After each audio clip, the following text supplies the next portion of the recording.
अक्कलकोटच्या वटवृक्ष मंदिराचा इतिहास. स्वामी समर्थांनी हाच वटवृक्ष का निवडला? महाराष्ट्रात एक जागा आहे जिथे लाखो लोक आजही एकाच विश्वासाने येतात.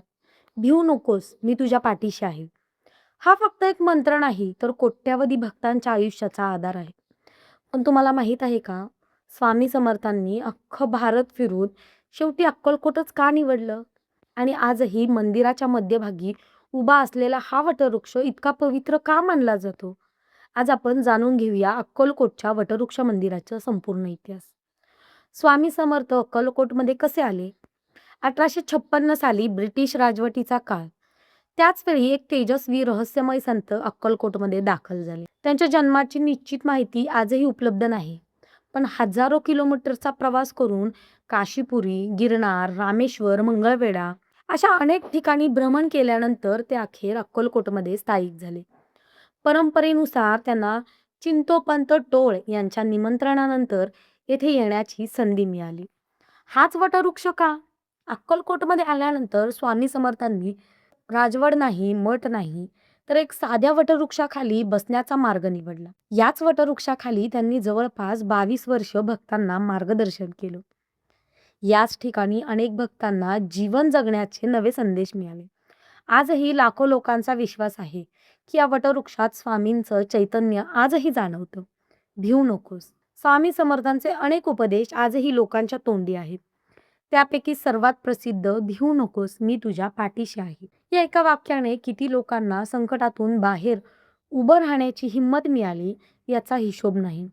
आजही अडचणी आली की लाखो लोक सर्वप्रथम स्वामी समर्थांचं नाव घेतात. महासमाधी 22 वर्ष अक्कलकोटमध्ये वास्तव केल्यानंतर 30 एप्रिल 1878 साली स्वामी समर्थांनी महासमाधी घेतली. यानंतर त्यांची स्मृती जपण्यासाठी या परिसरात मंदिर उभारण्यात आले. आजचे भव्य वटवृक्ष मंदिर याचा इतिहासाची साक्षी देत उभे आहे.